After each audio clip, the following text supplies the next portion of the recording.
La revelación siempre llega como una especie de shock, no solo para la persona que la recibe, sino también para aquellos con quienes se comparte. La naturaleza de la revelación es ser impactante y alarmante, porque cuando choca con nuestras creencias más preciadas, nos damos cuenta del grado en que nuestras mentes han sido condicionadas por las opiniones y teorías vigentes en el pensamiento humano, y de repente nos damos cuenta del alcance de nuestra falta de iluminación. No hace mucho tiempo que la mayoría de la gente vivía una vida completamente materialista, creyendo que las únicas cosas reales de la vida eran las materiales y que el único poder real era el poder físico. En ese mundo se introdujo la idea de que existe un mundo de mente y de poder mental, y esto impregnó tanto la conciencia que el foco de atención se desplazó de lo material a lo mental. Si no hubiera sido por la revelación, yo también habría vivido el resto de mi vida en este mundo de la mente, sin darme cuenta de que el mundo del poder mental es tan ilusorio como el del poder material, pero un día recibí un mensaje en el que se me decía que la mente no es poder, que el pensamiento no es poder. Esto me impactó, ya que estaba inmerso en la enseñanza de que el pensamiento correcto podía resolver todos mis problemas. Hubo muchos descubrimientos después de ese, y ahora, después de varios años de acostumbrarme a estas sorprendentes revelaciones y de darle tiempo al mensaje para que permeara la conciencia, se está dando a conocer al público en este vídeo, donde leerán algo que puede sonarles tan familiar que su respuesta inmediata puede ser: todo el mundo lo sabe, pero puedo asegurarles que si la gente lo supiera, todos serían almas dedicadas al sendero espiritual. Hasta donde he podido observar a partir de mi estudio de la literatura espiritual del mundo, la verdad que se afirma en este vídeo nunca ha sido revelada por completo, aunque constituye la base absoluta para la verdadera vida espiritual. Antes de que sigáis leyendo, dejadme aseguraros que no tengo ningún interés en establecer una nueva religión o una nueva enseñanza religiosa, ni en crear una persona o un grupo de personas a las que se deba obedecer cuyos dictados y opiniones se consideren de algún modo vinculantes, definitivos o infalibles. No tengo intención ni deseo de dejar atrás ningún tipo de organización religiosa, nada a lo que cualquiera pueda afiliarse, promover, publicitar o utilizar para beneficio personal, ni siquiera nada en lo que cualquiera pueda sentir que puede confiar para su salvación. Si hay algo que me gustaría hacer sobre todo en mi vida sobre la tierra, es quitarle al hombre todos esos apoyos o muletas en los que ha confiado. El propósito de este vídeo no es ponerte en esclavitud a ninguna persona u organización. Más bien, su propósito es liberarte del hombre, cuyo aliento está en sus narices, para que puedas unirte con todos aquellos que están en el mismo camino espiritual, para que puedas compartir con aquellos que están buscando el camino espiritual, pero sin estar esclavizado a nadie, sin pertenecer a nadie, sin deberle nada a nadie, excepto amarnos los unos a los otros. Esa es la verdadera libertad, y nada menos que esa libertad puede albergar a Dios. No creas ni por un momento que Dios puede estar en algo, ni siquiera en el camino infinito. Dios no puede estar en nada, y la única manera de conocer a Dios es siendo libre, mental y espiritualmente libre. Donde está el Espíritu del Señor, allí está la libertad, allí está la libertad, allí está la verdadera libertad, allí está la fuerza. La única fuerza que hay es la unión con Dios, y esa es una fuerza infinita. La unión de la variedad humana cambia con el mundo cambiante e inestable. Si algo hemos aprendido a través de estos siglos de guerras, es lo fugaz que es el poder. En todos los pactos que se han hecho, todos los tratados y otros acuerdos internacionales, no ha habido una fuerza duradera. La única fuerza real que existe está en la unión consciente con Dios y en la comprensión de la verdadera naturaleza del poder espiritual. Cuando alcanzamos esa comprensión, la unidad con Dios se convierte en mayoría. Un individuo que posee la comprensión espiritual de la naturaleza de Dios se convierte en ley de armonía, salud y provisión para miles y miles de personas en todo el mundo. Ahí es donde está la fuerza, en la unión con Dios. Durante siglos, un país tras otro ha buscado su libertad. Muchos países han encontrado temporalmente lo que creían que era la libertad, pero luego se han visto esclavizados por algo más poderoso que aquello de lo que se habían liberado. No es posible liberarse de nada. Es una frase dura, amarga en la boca y más amarga aún en el estómago. Hay miles de personas que tratan de liberarse de sus maridos o esposas, pensando que cuando logren esa libertad en particular, su suerte será mejor. A veces lo es, temporalmente, pero incluso si lo es solo una solución humana, no permanente ni real, porque nadie se libera nunca. Liberarse de una cosa es apegarse a otra cosa. No hay libertad de nada. La única libertad completa es la libertad en Cristo. Abandonar una organización religiosa para unirse a otra es liberarse de una y luego involucrarse en otra. Eso no es libertad. Tampoco puede una persona encontrar la libertad espiritual abandonando un país para ir a otro, aunque pueda mejorar su situación material, como lo han demostrado los millones de inmigrantes que han llegado al continente norteamericano y que han mejorado su bienestar físico. Sin embargo, el mero cambio de lugar no significa necesariamente paz, felicidad, seguridad o protección, porque ninguna de estas cosas se puede encontrar en las banderas, los países o los continentes, ni siquiera se pueden encontrar en la salud o la riqueza, sino solo en la realización de Dios, que trae consigo la liberación del temor a lo que el hombre puede hacer, o de las circunstancias o condiciones. La armonía no se encuentra intercambiando una condición de esclavitud por otra, sino salir de debajo de la ley y vivir bajo esa gracia que es el don de Dios. Por un tiempo, desgraciadamente, quedan los 1000 a nuestra izquierda y los 10.000 a nuestra derecha que no aceptan la gracia de Dios y que sacaron del maestro su triste: Jerusalén, Jerusalén, ¿cuántas veces quise juntar a tus hijos, como la gallina junta a sus polluelos bajo las alas, y no quisiste? Este es el único dolor que nos queda después de haber alcanzado nuestra propia libertad, este dolor de mirar a nuestros padres, hijos, hermanas o hermanos, nuestro esposo o esposa, nuestros compatriotas, y pensar: ¿por qué no podéis aceptar esto que he encontrado? Pero cuanto más tiempo estemos en este camino, más fácil nos será comprender que no es posible para nadie abrazar la verdad excepto en proporción a su disposición para ello. A veces, esa disposición llega solo debido a la futilidad y frustración que han existido antes. Cada pecado, cada enfermedad y cada carencia que alguna vez han tocado nuestras vidas han sido una parte necesaria de toda nuestra experiencia, sin la cual no habríamos existido y no estaríamos preparados para recibir el desarrollo de un mensaje verdaderamente espiritual. Digo esto sabiendo que algunos de nosotros hemos estado en las mismas profundidades donde el pecado, la enfermedad y la carencia son mayores, mientras que otros han tenido muy poco con qué luchar.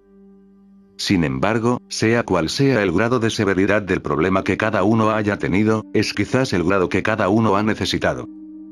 Algunos no pueden ascender a las alturas de la visión espiritual hasta que hayan descendido completamente física, mental, moral o financieramente.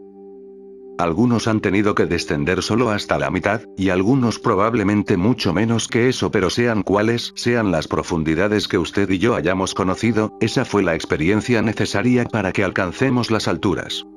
Es posible que algunos de ustedes todavía tengan que ser empujados y estimulados muy duramente e involucrados en muchos problemas serios antes de que puedan abrazar los principios establecidos en este vídeo, mientras que algunos de ustedes los absorberán muy fácilmente y sin tener ningún problemas que te agobian y que debes superar. Eso también depende del grado de desarrollo que le des a este trabajo. Este mensaje se demuestra verdadero solo cuando se demuestra individualmente, y debido a eso debería ser fácil entender por qué intentar organizar una religión en torno a tal enseñanza, o pedirle a la gente que se una a algo tan intangible como esto no contribuiría de ninguna manera al objetivo del camino infinito, que es que estos principios permeen la vida humana. La enseñanza de la fe adquiere conciencia y se hace tangible en la experiencia individual.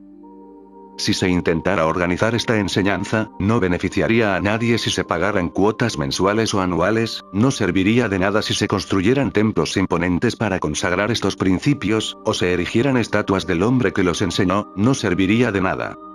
Una sola cosa demostrará esta enseñanza: comprender cuáles son los principios y luego aceptarlos en su corazón, mente, alma y cuerpo, vivir con ellos, moverse y tener su ser en ellos, con ellos y a través de ellos, hasta que se conviertan en principios demostrables dentro de usted. Entonces se convertirá en la luz del mundo, un mundo que puede estar limitado únicamente por su familia o comunidad inmediata, o que puede ser tan vasto en su alcance que incluya el globo entero. No habrá dos que sean guiados de la misma manera, no habrá dos que evolucionen de la misma manera. Todo depende del grado de su desarrollo individual. Todo el mensaje de este vídeo se basa en el principio de que existe una gracia interior que no opera a través de la fuerza física o de los poderes mentales. Esta gracia, de la que la mayoría de las personas no son conscientes, opera únicamente cuando se ha renunciado a la fe en cualquier cosa, incluso a la fe en un Dios del que el mundo ha estado esperando milagros y al que ha estado esperando desde el principio de los tiempos. En la historia del mundo ha habido muchos que han conocido este secreto, y cada uno de los que conocemos lo ha transmitido a un grupo de personas que se convirtieron en sus discípulos o seguidores. Sin embargo, en todos los casos, después de una o dos generaciones, la enseñanza fue adulterada y su esencia y su alma desaparecieron de la faz de la tierra, para ser revelada nuevamente a alguien en una época posterior, después de lo cual se repitió el mismo proceso. Ante esto, es natural preguntarse si vale la pena intentar enseñarlo de nuevo. ¿Vale la pena viajar miles de kilómetros año tras año para llevar semejante mensaje al mundo, si solo unas cuantas personas lo reciben y lo demuestran, y luego lo dejan pasar de la tierra nuevamente? Y mi respuesta a eso es que las circunstancias son diferentes hoy. En todas las generaciones pasadas, el mundo podía esperar el descubrimiento de una energía cada vez mayor, y en cada generación se descubrió una energía mayor, pero hoy, con la energía atómica como una realidad, el mundo se enfrenta al máximo poder. ¿Quién puede imaginar algo más allá de la energía nuclear? ¿Hay algo más allá de esto, o el mundo ha llegado ahora al final de su búsqueda de energía? La verdad contenida en el trueno del silencio se puede encontrar en el Nuevo Testamento. Sin embargo, los oyentes de este vídeo no pueden esperar que su mera escucha les permita vivir según sus principios revelados. Aquellos que no sientan ninguna respuesta a lo que aquí se presenta quedarán, por supuesto, más que satisfechos con una sola lectura, pero aquellos que sientan una emoción de reconocimiento en su primera lectura deberían hacer de este vídeo su compañero constante día y noche, domingos y días festivos, hasta que su estado materialista de conciencia comience a ceder y se entregue a medida que la conciencia trascendental se apodere de la mente, el cuerpo y la experiencia cotidiana de sus vidas. Más de 30 años de experiencia han demostrado sin lugar a dudas que este cambio de conciencia puede tener lugar en cualquier persona que siga viviendo en este mensaje. Este cambio de conciencia debe tener lugar en el lector antes de que le resulte posible vivir según el yo os digo del Sermón del Monte. El propósito de este vídeo es revelar la conciencia trascendental y, de ese modo, desarrollar la conciencia individual hasta el punto en que uno pueda decir con veracidad: vivo, pero no yo, sino Cristo vive en mí. Este propósito solo se puede lograr habitando, viviendo, moviéndonos y teniendo nuestro ser, y permaneciendo continuamente en la palabra. De la oscuridad a la luz. Los dos pactos. Porque está escrito que Abraham tuvo dos hijos, uno de la esclava, el otro de la libre. Pero el de la esclava nació según la carne, pero el de la libre, mediante la promesa. Lo cual es una alegoría, pues estas personas son los dos pactos, el uno proviene del monte Sinaí, que engendra para servidumbre, y es Agar. Pero la Jerusalén de arriba, la cual es madre de todos nosotros, es libre. Gálatas 4, 22, 24, 26. En nuestra condición humana, somos hijos de la esclava, sujetos a la carne y sus exigencias, en esclavitud a las cosas, pensamientos y actividades de la carne, ya sea esta carne del cuerpo o la carne llamada dinero u otras formas de vida humana. Al vivir en y a través de la carne como descendientes de la esclava, estamos bajo las leyes de la materia, las leyes de la economía y las leyes de la raza, la religión y la nacionalidad, bajo el pacto que engendra para esclavitud. El otro pacto es el de nuestra adopción espiritual, que se produce mediante una actividad consciente dentro de nuestra propia conciencia y en un momento en que estamos preparados para esa transición, porque la transición de la condición humana a la espiritual, la filiación se hace solo por gracia. Cuando una persona dice que le gustaría ser hijo de Dios y librarse de las cargas de la carne, por lo general no lo dice en serio. Lo que quiere decir es que le gustaría librarse de las cargas de la carne, pero conservar los placeres y los beneficios de la carne. Es por esta razón que como seres humanos no podemos elegir ser hijos de Dios. Pero llega un momento en la conciencia de cada uno de nosotros, algunos ahora y otros dentro de muchas vidas, en que, mediante una gracia interior, somos capaces y estamos dispuestos no solo a librarnos de los males de la carne, sino también de los placeres y beneficios de la carne, y a familiarizarnos con nuestra identidad espiritual o ser, con esa nueva criatura, no la antigua que se ha vuelto saludable, no la antigua que se ha vuelto honorable, sino una nueva criatura que nace del espíritu. Esta es la experiencia de transición. Nacer del espíritu significa renacer a través de una transición de conciencia, y este renacimiento puede ocurrir mientras estamos en este mismo plano de conciencia conocido como la Tierra, o puede tener lugar después de que hayamos dejado esta esfera. Es bueno recordar que si no logramos hacer la transición aquí, siempre tendremos la oportunidad de hacerlo en el futuro, porque en el reino de Dios no hay tiempo. Allí siempre está el ahora, y este ahora siempre se nos presenta con nuevas oportunidades. Este momento es ahora.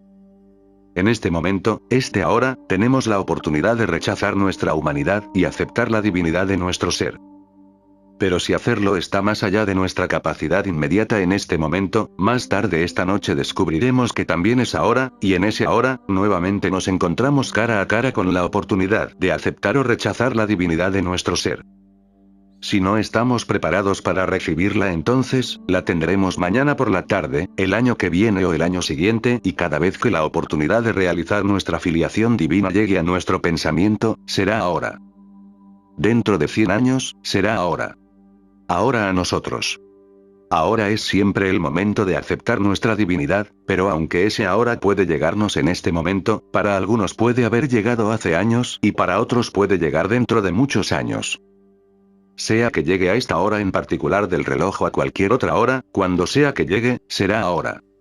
Cada uno de nosotros tiene que afrontar cada momento de cada día hasta la eternidad, y aquellos de nosotros que, por una razón u otra, no somos capaces en este momento en particular de aceptar el pacto de nuestra libertad, la libertad con la que somos revestidos cuando aceptamos la cristiandad, aún tendremos una oportunidad nueva y fresca a través de todas las épocas.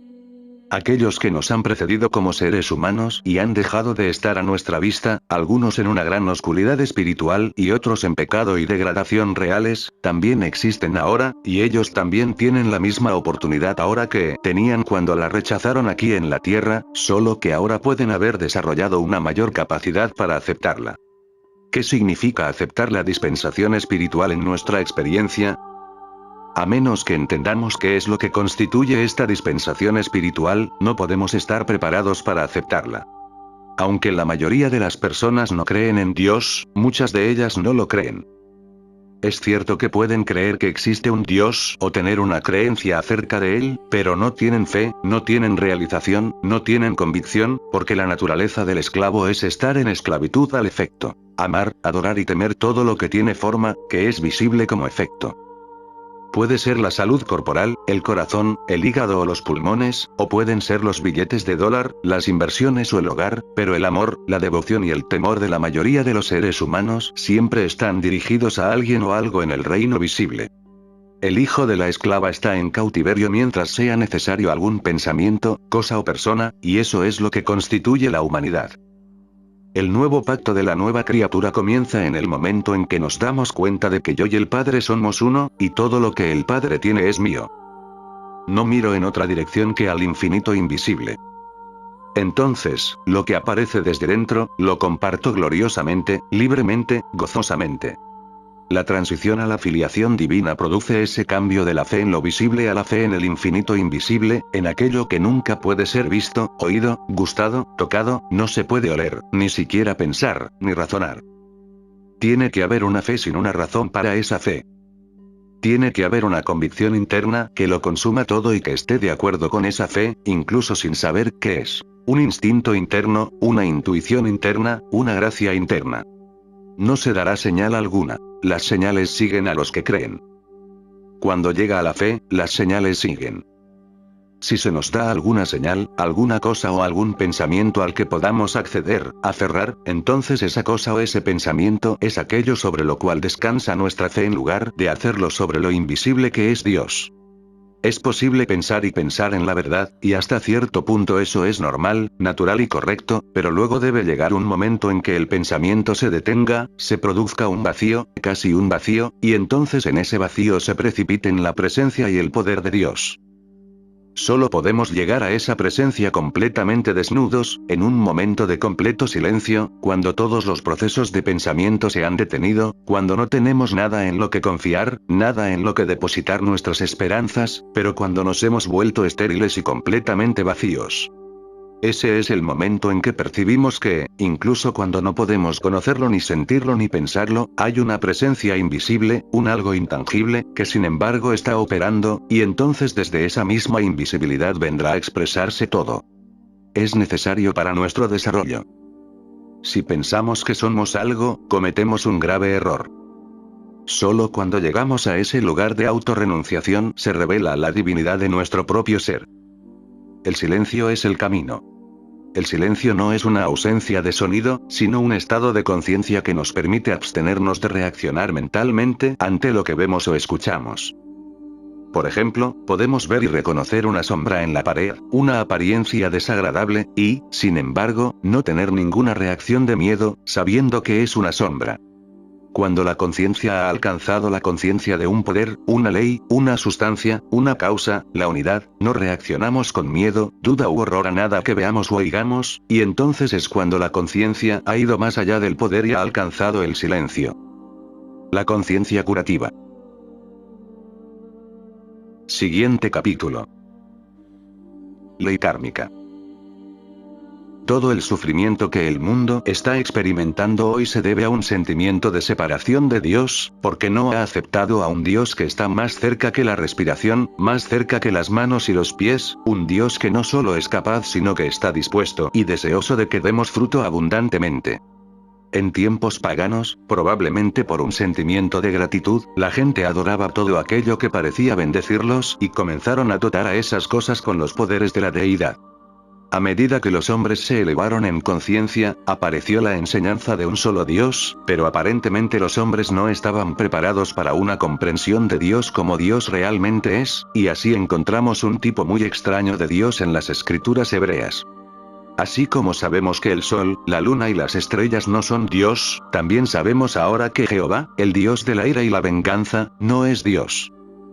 El Dios del Antiguo Testamento no es Dios, es la ley kármica. Es la ley que dice que lo que sembramos, eso cosecharemos. Es la ley que dice que si hacemos el bien nos llegará, pero, por otro lado, si hacemos el mal vendrá sobre nosotros. Como el hombre piensa en su corazón, así es él. Eso no es Dios. Es la ley kármica que llegó a ser conocida como Dios. Nunca fue Dios, como Juan se dio cuenta cuando reveló que la ley fue dada por Moisés, pero la gracia y la verdad vinieron por Jesucristo. Hay una gran diferencia entre la gracia y la verdad de Cristo Jesús y la ley de Moisés. Hay un mundo de diferencia entre la ley kármica y Dios, y si bien es necesario que todos conozcan y comprendan la ley kármica, también es de vital importancia que uno vaya más allá de esta ley milenaria hacia el reino de la gracia. Nunca lograremos esto violando la ley kármica, sino solo entendiendo su significado y lugar en nuestra vida. Los 10 mandamientos, que todos conocemos, forman parte de esa ley. Por ejemplo, está el mandamiento: honra a tu padre y a tu madre. ¿Alguien podría decir que esa es una enseñanza muy espiritual? Cualquiera que haya sido tocado por el Espíritu de Dios, aunque sea en un grado mínimo, no podría hacer otra cosa que honrar a su padre y a su madre y amar a su prójimo como a sí mismo. ¿Hay alguien que se atreva a decirle a Cristo Jesús, a Juan de Patmos, a Buda o a Lao Tse que honren a su madre y a su padre o que amen a su prójimo como a sí mismo? A alguien que haya sido tocado por el Espíritu de Dios se le debería decir que no sea intolerante, parcial o prejuicioso contra las razas y las religiones. Tales leyes son para seres humanos que ni siquiera han alcanzado el estado de ser seres humanos muy elevados, sino que se encuentran en un estado de conciencia tan bajo que aún necesitan que se les recuerde que no deben envidiar la propiedad de su vecino, su esposa o su granja. Es cierto que hay un momento en nuestras vidas, durante nuestras primeras etapas de humanidad, en que necesitamos la ley, en que necesitamos que se nos diga cómo comportarnos unos con otros, pero si permanecemos en ese estado no avanzaremos muy rápidamente hacia nuestra libertad espiritual. Todos los habitantes de la tierra deben algún día habitar el cielo. Todos los habitantes de la tierra deben algún día elevarse por encima de la condición de mortales enfermos y pecadores y aceptar la herencia de su condición de hijos divinos, pero nadie podrá hacerlo viviendo bajo la ley, ni lo hará aprendiendo a ser un buen ser humano. No se puede lograr simplemente mediante alguna forma humana de adoración, ni volviéndose honesto o moral. Esos son solo los primeros pasos. Solo cuando perdemos nuestros deseos carnales, nuestros deseos egoístas, mortales, humanos, demostramos que estamos avanzando hacia un estado superior de humanidad. Finalmente, llega un día en que realmente alcanzamos la realización del Espíritu de Dios que mora en nosotros, cuando nos encontramos cara a cara con Él, cuando nos toca en el hombro, en la cabeza o en el corazón, cuando de una manera u otra, nos anuncia su presencia. Y a partir de entonces, ya no somos simplemente buenos hombres o buenas mujeres. A partir de entonces ya no estamos bajo la ley del castigo o de la recompensa. Desde ese momento hasta el fin de nuestros días en la tierra y por toda la eternidad, estamos bajo la gracia. Entonces es cuando empezamos a vislumbrar la primera verdad de que todo lo que hemos estado haciendo a lo largo de nuestros muchos días de lucha es vivir bajo la ley kármica, violándola o estando de acuerdo con ella, creyendo que si somos buenos hoy, las cosas buenas del mundo fluirán hacia nosotros, pero que podemos privarnos de ellas mañana siendo malos. Se nos dice que si pecamos, Dios nos castigará, pero esa era la versión de Dios del Antiguo Testamento, y no aparece tal enseñanza en los dichos de Jesucristo del Nuevo Testamento. Por el contrario, se deja claro que Dios se complace más en un pecador que llega a la realización de Dios que en 99 personas que simplemente caminan por la tierra como buenas personas. No debería hacernos detenernos a pensar que todas las 99 personas buenas no agradan a Dios tanto como ese único pecador. El Dios de la mayoría de la gente en la tierra es un Dios que castiga el mal y recompensa el bien, y no existe tal Dios. No tenemos que temer a Dios y no tenemos que intentar influir en Dios ni ofrecerle sacrificios. Dios es el mismo para el santo y para el pecador. Dios es bueno, Dios es amor, Dios es el principio eterno, inmortal, espiritual y creativo del universo, su principio sustentador y sustentador. Pero ¿puede alguien creer que Dios es eso hoy y que luego, porque cometemos un error, mañana Dios se convierte en otra cosa? No es de extrañar que el mundo hebreo reaccionara violentamente cuando escuchó a Jesucristo predicar que a Dios no le agradan los sacrificios de animales ni siquiera los sacrificios monetarios. La gente de aquellos días creía que había que complacer a Dios, apaciguarlo y apaciguarlo. Creían que la conducta de una persona podía influir de alguna manera en Dios. Es muy parecido hoy en día cuando algunos devotos adoradores encienden una vela a Dios y diezman pensando en sobornar a Dios, o en observar días de ayuno o de fiesta, todo ello realizado inconscientemente con la idea de que tal conducta puede influenciar a Dios para que actúe favorablemente en su favor. Dios nunca recompensa la virtud. Dios nunca castiga el pecado. Es cierto que el pecado es castigado por el pecado. En otras palabras, la persona que hace una conexión eléctrica incorrecta se quemará, pero no puede culpar a la electricidad por ello. La electricidad no lo castigó, él provocó su propio castigo con su acto incorrecto. La persona que se mete al agua, se asusta, se tambalea y finalmente casi se ahoga no puede culpar al agua, sino más bien a su ignorancia sobre cómo comportarse en el agua. Nadie puede violar la ley y no ser castigado por tal violación, pero nadie debería culpar a Dios por el castigo resultante. La culpa no está en Dios, sino en la conducta individual y en la percepción errónea individual de la naturaleza de la ley. Una vez que entendemos que existe una ley kármica y que los seres humanos están sujetos a ella, nuestra primera tarea será ponernos en armonía con ella. En otras palabras, si hay un castigo por robar, primero debemos aprender a dejar de robar. Si hay un castigo por mentir, debemos entrenarnos para no mentir, incluso si en el momento parece que se deriva algún bien de caer en la falsedad.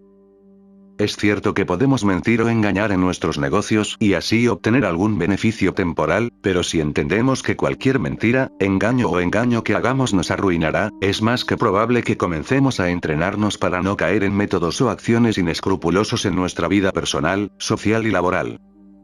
El primer intento, entonces, cuando entendemos que existe una ley kármica, es liberarnos de los males que traerán consecuencias malas sobre nosotros. Sin duda es mejor vivir en un estado de conciencia así que en uno inferior, pero no obstante debemos darnos cuenta de que esta etapa de la vida es en realidad la etapa hebraica vivida bajo las prohibiciones de Moisés. No harás esto, y entonces no traerás sobre tu cabeza un castigo, no codiciarás la casa de tu prójimo, y entonces no traerás problemas sobre ti mismo, no robarás, no cometerás asesinato, honrarás a tu padre y a tu madre, lo que significa que no los olvidarás, ni los ignorarás ni los tratarás con crueldad. No hay duda de que cuando nos volvemos obedientes a los 10 mandamientos, nos ponemos en armonía con la ley kármica y nos beneficiamos de ella, pero no debemos olvidar que todavía estamos bajo la ley, porque otra violación mañana puede traer problemas, y mientras vivamos solo según los 10 mandamientos, todavía estaremos viviendo humanamente y según las leyes humanas. Este es el Dios que revela la mayor parte de la Biblia, pero no es Dios. Esta es la ley, el Señor Dios, el Dios, ley, la ley kármica, la ley de causa y efecto. Como sembráis, así cosecharéis. Eso no es Dios, eso sois vosotros. Como sembráis, así cosecharéis. No menciona nada acerca de Dios. Solo nos advierte que cuando hacemos la siembra correcta o incorrecta, hacemos la cosecha correcta o incorrecta, pero seguramente debe quedar claro que Dios no tiene nada que ver ni con la siembra ni con la cosecha. Nada de esto tiene una referencia real a Dios. Tiene una referencia a la ley kármica, la ley de causa y efecto, la ley que se encuentra en toda la Biblia. Pero como alguna vez se creyó que esto era Dios, ha sido perpetuado por personas que no se atreven a leer la Biblia. Objetivamente, y por eso hoy, aunque se llamen protestantes o católicos, todos siguen aceptando el mismo viejo Dios hebreo de los 10 mandamientos, el Dios de causa y efecto, el Dios del karma. Ahora, si podemos, descubramos qué es Dios en realidad, porque de este punto depende toda nuestra experiencia. Es correcto y apropiado ser un buen hebreo, es decir, obedecer los 10 mandamientos. Es correcto y apropiado ser un hombre de negocios honesto en lugar de uno deshonesto, y un ser humano sano en lugar de uno enfermo. Pero eso no tiene relación con el camino espiritual ni con nuestro destino último, que es regresar a la casa del Padre, a la conciencia de Dios. Para alcanzar nuestro objetivo final, es necesario comprender la naturaleza de Dios y por lo tanto, debe haber solo una pregunta en nuestro pensamiento y es, ¿qué es Dios? En primer lugar, debemos darnos cuenta de que nuestras oraciones y meditaciones no influyen en Dios para que nos haga el bien o el mal, que no podemos traer la gloria de Dios a nosotros mismos ni a nadie más. Todo lo que podemos hacer es reconocer que Dios en medio de nosotros es poderoso, no por nosotros, sino que se nos ha dado la gracia de reconocer Él es, lo que ya es. Por eso el Maestro les dijo a los discípulos que no se gloriaran porque el diablo se les sujetara, sino porque sus nombres estaban escritos en el cielo. Por eso nadie se atreve jamás a glorificarse a sí mismo por una curación, porque ningún ser humano ha logrado jamás una curación, fue lograda por un estado divino de ser espiritual, que opera y puede operar únicamente a través y como la conciencia de alguien que conoce la naturaleza de Dios y, por lo tanto, puede traer la curación a la manifestación visible. Esa es nuestra parte en esta gloriosa obra espiritual. Esa es nuestra única parte. Conocer a Dios, a quien conocer correctamente es vida eterna. Cuando conocemos la naturaleza de Dios como amor y como vida eterna, nunca más trataremos la muerte, la vejez o la enfermedad como si fueran una realidad que pudiéramos cambiar trayendo a Dios a ella. Entenderemos que esto no tiene nada que ver con Dios. Tiene que ver con lo que sembramos, eso cosecharemos. Si creemos en una ley del pecado, una ley de la materia o de la enfermedad, o una ley del castigo, esa es la experiencia que estamos trayendo a nuestras vidas y a las vidas de aquellos que buscan en nosotros una guía espiritual. Cuando entendemos la naturaleza de Dios como amor, entenderemos la palabra gracia. Entonces comprenderemos que nuestro bien viene por gracia, no por merecerlo o ser digno de él. ¿Qué ser humano puede ser lo suficientemente bueno para merecer a Dios? De hecho, cuantas más cualidades humanas tenemos, más tenemos que eliminar antes de que podamos realizar a Dios.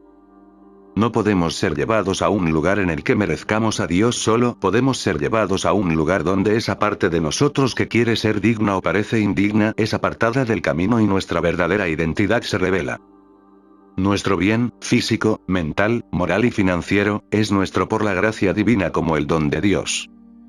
No podemos ganarlo ni merecerlo, no podemos influenciar a Dios para que nos lo dé, y ningún acto, acción o pensamiento nuestro es lo suficientemente poderoso para impedir que Dios actúe y continúe actuando. Aunque nuestros pecados sean de color escarlata, somos blancos como la nieve en el mismo momento en que nos damos cuenta de nuestra verdadera identidad. Es cierto que mientras aceptamos el karma, es decir, mientras nos aceptamos a nosotros mismos como seres humanos, puede haber una ley del karma que esté operando en nuestra experiencia, pero esa ley deja de operar tan pronto como nos damos cuenta de que estoy saliendo y me estoy separando, y ahora voy a vivir bajo la gracia. En el momento en que nos damos cuenta de que estamos viviendo bajo la gracia, dejamos de lado la palabra yo. Dejamos de jactarnos de que yo es bueno y digno y dejamos de condenar al yo como malo o indigno. Incluso olvidamos el pasado y llegamos a reconocer que no vivíamos hace una hora y que no podemos vivir dentro de una hora. El único momento en que podemos vivir es ahora, y ahora estamos viviendo bajo la gracia. El pasado ya pasó, el futuro nunca existirá. Ahora estamos bajo la gracia. Ahora no hay pecado, ni enfermedad, ni muerte, ni iniquidad, nada opera en nuestra conciencia excepto el amor de Dios, no tu amor ni el mío. Si tan solo pudiéramos realmente y verdaderamente llegar a algún grado de comprensión de la naturaleza de Dios, ¿cómo nos quitaríamos de encima los años? ¿Cómo nos quitaríamos de encima los recuerdos de nuestros actos pasados de omisión y comisión? ¿Cómo nos quitaríamos de encima los recuerdos de nuestro pensamiento erróneo? Y comenzaríamos a entender que ahora somos hijos de Dios. Ahora, en este instante de gracia divina, se ha ido todo el recuerdo de todos nuestros años pasados. Ahora estamos dispuestos a olvidar tanto nuestras buenas acciones como las malas.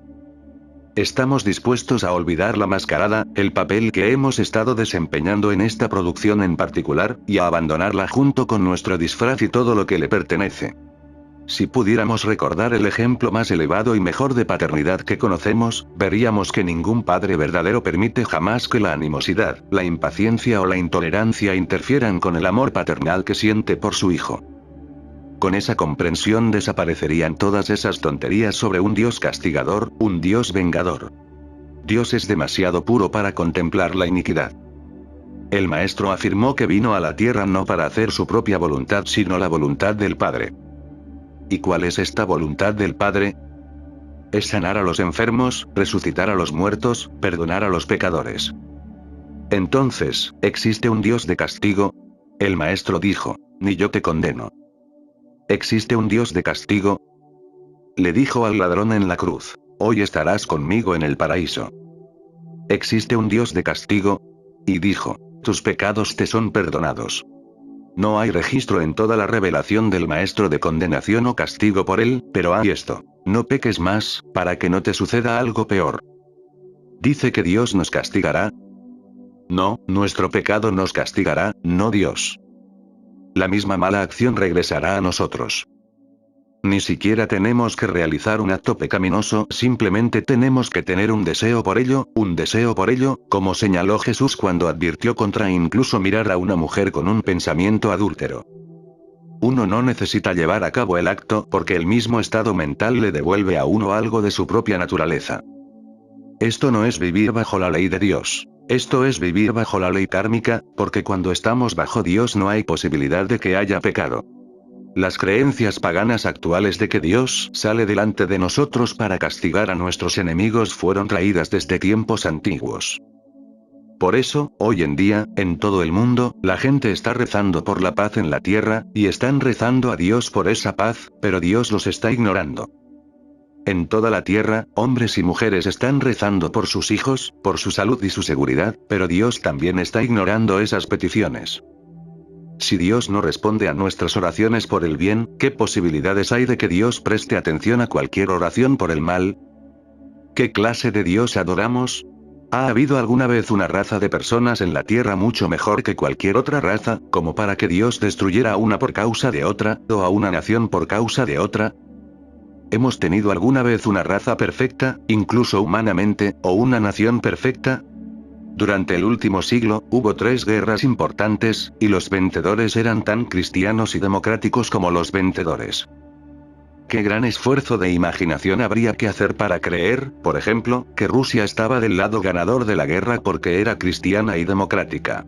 ¿No es evidente que se le ha dado crédito a Dios y se le ha condenado por cosas de las que no era responsable? Mientras aceptemos la ley de ojo por ojo y diente por diente, estaremos estableciendo que la ley kármica funciona. Lo que hacemos con otro, eso es lo que nos hacen con nosotros. En nuestros tribunales penales, esta antigua ley se ejecuta condenando a muerte a un hombre que ha cometido un asesinato. Sin embargo, por otro lado, cuando un gobierno envía a los hombres y mujeres de su nación a cometer asesinatos en gran escala, se atreve a esperar que no serán asesinados a cambio. Pero eso se debe a que no sabe nada sobre la ley kármica y la inevitabilidad de la ley kármica. No hay forma de escapar de la pena por la violación de los 10 principios. Mandamientos. Hay un castigo para cada violación, pero no es un castigo de Dios. Es un castigo que nos llega como resultado del acto o pensamiento que hemos puesto en marcha. En otras palabras, estamos creando nuestro mañana a partir de nuestro hoy. Todo lo que hacemos hoy determina algo que va a suceder en nuestra vida mañana o en el futuro. Mañana. Muy a menudo nos preguntamos por qué ciertos desastres ocurren en nuestra experiencia, pensar que no los merecemos, pero eso no es verdad. Los merecemos, si no personalmente, al menos por ser parte de la raza o de la conciencia nacional. Como ciudadanos de un país, somos responsables de los actos de nuestro gobierno, y cuando aprobamos actos que violan los 10 mandamientos, hemos puesto en marcha la ley kármica y sus inevitables resultados que regresan a nosotros. La única forma en que un individuo puede escapar de la ley kármica de su gobierno es cuando en su interior rechaza sus actos. Cuando un ciudadano aprueba el lanzamiento de una bomba que destruye ciudades enteras, ha entrado en la experiencia kármica de su gobierno y llegará el día en que esa persona reciba el mismo trato. Sin embargo, si el ciudadano no solo repudia el acto, sino que llega al extremo de decir, y en serio, preferiría que me caiga una bomba y que destruyan a toda mi familia antes que aprobar que mi gobierno destruya a otra persona con ella, en ese estado de conciencia, el individuo se libera de la ley kármica invocada por ese acto. No es necesario luchar contra el gobierno, no es necesario levantarse y predicarle al gobierno acerca de sus pecados. Solo es necesario que dentro de nosotros mismos no estemos de acuerdo con ninguna violación de los 10 mandamientos. Cuando el Maestro nos dio la verdadera religión espiritual, arrojó 9 de esas. Jesús dejó de lado los mandamientos, los eliminó por completo y los sustituyó por el primer mandamiento. Amarás al Señor tu Dios con todo tu corazón, con toda tu alma y con toda tu mente, y agregó a este primero otro mandamiento antiguo. Amarás a tu prójimo como a ti mismo. Estos son los únicos 2 mandamientos a los que Jesús les dio algún significado espiritual, y son una guía para nosotros en nuestra humanidad. Amar al Señor tu Dios con todo tu corazón, con toda tu alma y con toda tu mente sería obedecer a Dios y a sus leyes. Amar a nuestro prójimo como a nosotros mismos nos libera por completo de la ley kármica, porque entonces no pensaríamos ni haríamos una injusticia, un mal a otro más de lo que nos haríamos a nosotros mismos o de lo que desearíamos que nos hicieran a nosotros mismos. Rezar a Dios para dañar o herir a otro es una forma de ignorancia pagana, y rezar a Dios para obtener un beneficio personal no es más que otra forma de estupidez pagana. Por lo tanto, en nuestra relación con los demás vivimos completamente en el sentido de que somos uno, o como aconsejó el Maestro, no llaméis Padre a nadie en la tierra, porque uno solo es vuestro Padre, el que está en los cielos. Si nos consideramos unos a otros como hermanos y hermanas, no se genera ningún efecto kármico en nuestro interior, porque nuestra vida es una vida de amor, servicio, devoción y compartir. Si nuestra relación con los demás es pura, no queremos nada de nadie más que la oportunidad de trabajar, compartir o de alguna manera ser un instrumento de bendición para nuestro otro yo. A cambio no pedimos nada. La oportunidad de compartir, amar y cooperar es suficiente porque todo lo que el Padre tiene es nuestro, y el Padre tiene los medios para traernos lo que necesitamos sin que lo deseemos ni lo pidamos. Esta conciencia de nuestra verdadera identidad crea un vínculo espiritual entre todos los que siguen este camino. En ese vínculo, nadie piensa en aprovecharse de nadie, nadie piensa en beneficio propio, en engrandecimiento personal o en cualquier otra forma de identidad que no sea la idea de compartir el ser. Con el tiempo, esta será la relación universal en la Tierra, y la ley de ojo por ojo y diente por diente, la ley kármica del castigo, no estará vigente en nuestra experiencia. Los pensamientos que expresamos como seres humanos regresan a nosotros porque esa es la naturaleza de la ley kármica de que lo que sembramos, eso cosecharemos, pero Dios no tiene la culpa de eso. Hemos puesto en marcha la ley kármica, y eso es lo que regresa a nosotros. Todos nosotros, por la naturaleza misma de haber nacido, hemos sido culpables de delitos de omisión o comisión y, por lo tanto, nos hemos puesto bajo la operación de la ley kármica. Naturalmente, surge entonces la pregunta, ¿se puede romper esta ley kármica? ¿Se puede poner fin a ella? Y la respuesta es sí. Podemos detener el funcionamiento de la ley kármica en cualquier momento de nuestra vida cuando reconocemos que hemos puesto en marcha esta ley mediante nuestros propios pensamientos y acciones o mediante la aceptación de la conciencia racial, religiosa o nacional, y luego comenzamos a renunciar a ella. La forma de romper la ley kármica es mediante el arrepentimiento y viviendo constantemente en una atmósfera de amor y perdón. Entonces ya no somos humanos ni mortales porque ya no albergamos pensamientos y acciones de mortalidad. Y a partir de entonces, el único karma que llega a nuestra experiencia es racial o nacional, y esto también debemos rechazarlo en nuestra propia conciencia. Si mañana hubiera una guerra y nos llamaran a servir, debemos responder a ese llamado. Debemos dar al César lo que es del César, debemos cumplir con nuestras obligaciones como ciudadanos, porque si no hacemos nuestra parte, solo nos estamos alejando de ese problema temporal. Obligar a otra persona a servir en nuestro lugar y poner a otra persona en la posición en la que deberíamos estar. Esto es mucho peor que aceptar nosotros mismos el llamado al servicio, porque al menos al responder a ese llamado podemos repudiar el acto y orar tan fervientemente por el enemigo como por nosotros mismos. Podemos orar por la libertad, la seguridad y la protección del enemigo y, aunque demos al César lo que es del César, nos liberamos así del castigo de la ley kármica al realizar todo lo que se nos exige como ciudadanos sin odio ni venganza y con desapego. Solo una cosa puede liberarnos de la ley de lo que sembramos, eso cosecharemos. Dejar de sembrar. La única manera de dejar de sembrar es reconocer nuestra identidad espiritual porque entonces no necesitamos extendernos, maquinar, conspirar, planificar, aferrarnos o incluso desear lo que otro tiene, sino que podemos ser observadores y mirar qué maneras maravillosas tiene el Padre de proveer para nosotros sin privar a otros.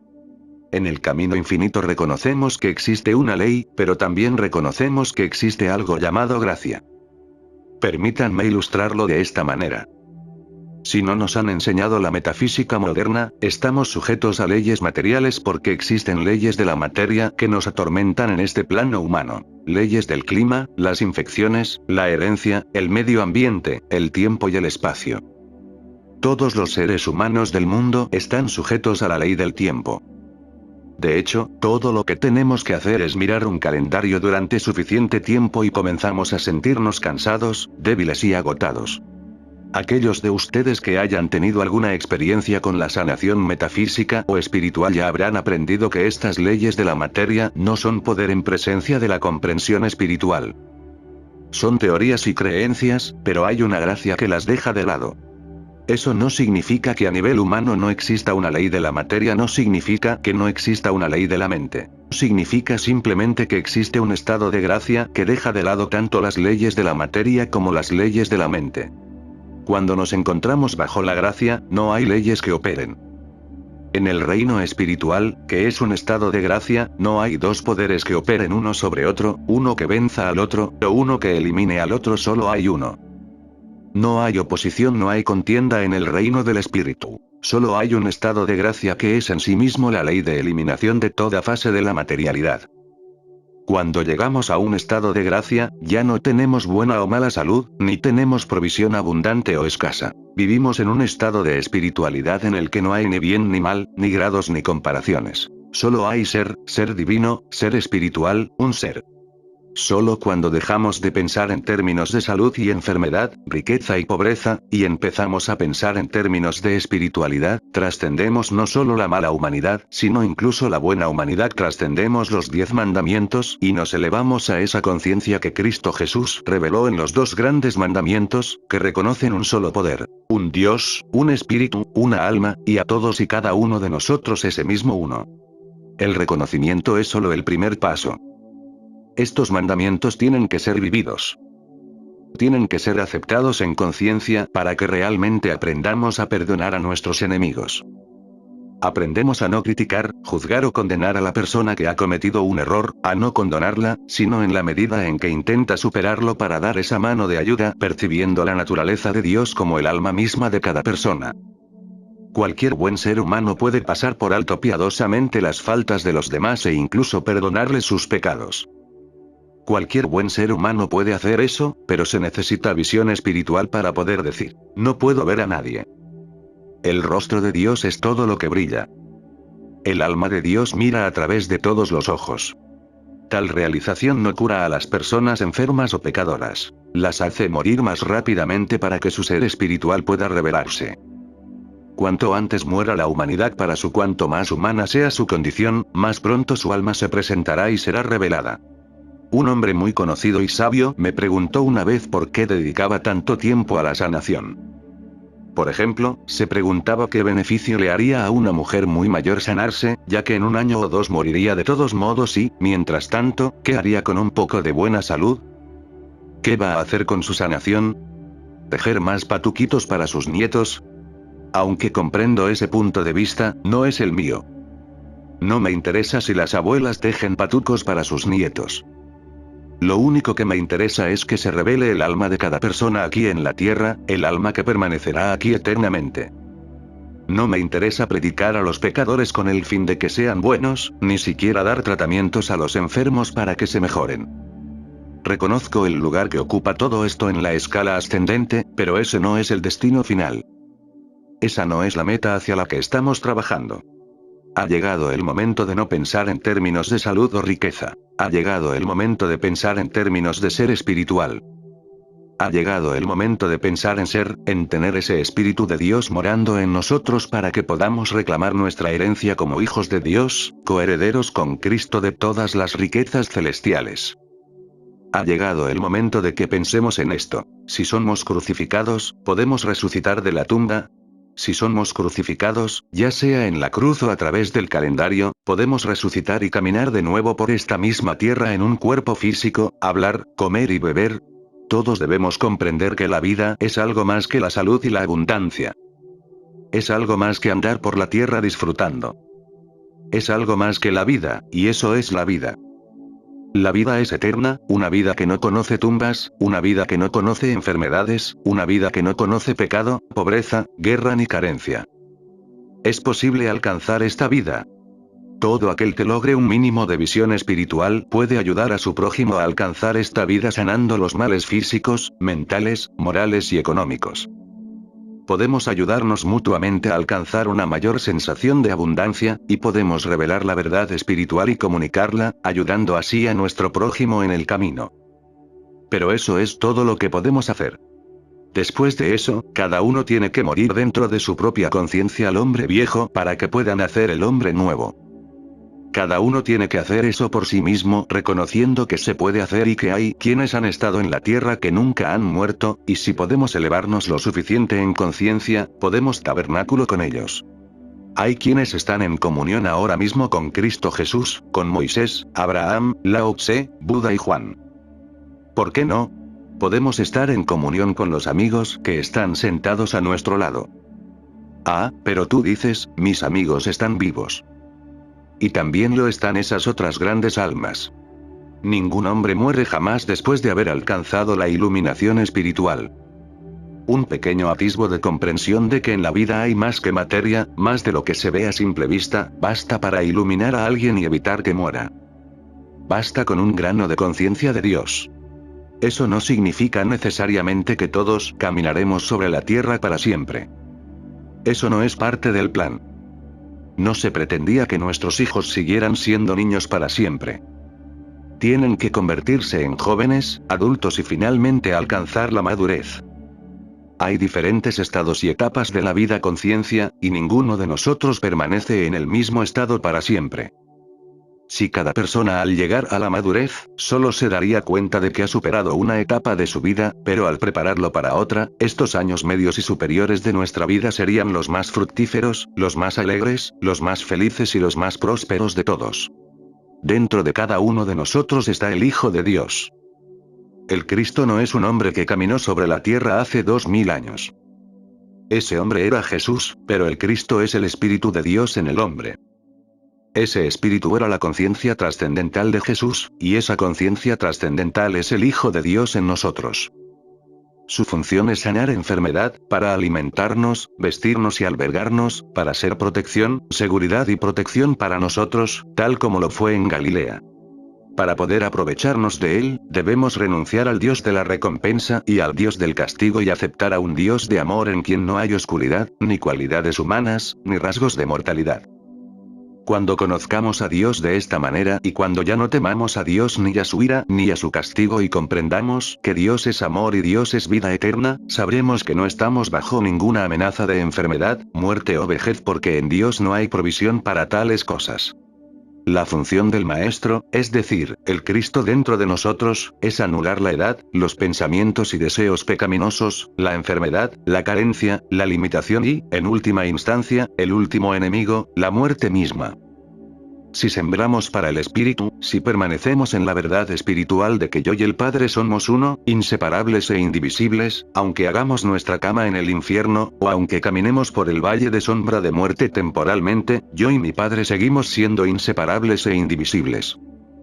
Somos uno, y todo lo que el Padre tiene es nuestro, no porque lo ganemos o lo merezcamos, sino por la gracia de Dios. Lo que Dios hace, lo hace sin ninguna razón para hacerlo. ¿Es el amor de Dios menos que un amor de madre? Lo que una madre hace por su hijo lo hace sin motivo alguno, no pide nada a cambio. La madre sabe que se entrega a su hijo por amor. Una madre nunca castiga a su hijo. Disciplina, sí, pero de una madre normal, castigo, no. ¿Acaso una madre humana ama menos a un hijo que se equivoca que a un hijo bueno? Al contrario, a veces un poco más. ¿Y acaso una madre sabe más del amor que Dios? ¿Es Dios menos que una madre humana? Dios no es un ser sobrehumano. Dios no es una persona con emociones humanas. Dios no se compadece ni condena. Dios existe, y Dios está disponible para todos los que puedan reconocer que Dios existe. Todas nuestras oraciones absurdas de súplica a Dios para que sea diferente de lo que es cesarán una vez que nos demos cuenta de que Dios no está influenciado por el hombre, ni acepta órdenes de nadie. Hombre. Dios no acepta nuestra idea de lo que constituye la justicia, el amor y la misericordia, pero nos imparte su idea de justicia, amor y misericordia si escuchamos la voz apacible y delicada. Honremos a Dios reconociendo su omnipotencia, omnisciencia y omnipresencia. Dios es la inteligencia y el amor infinitos que mantienen la ley universal. En lugar de orar a Dios, guardemos silencio en nuestro interior para poder escuchar la voz apacible y delicada.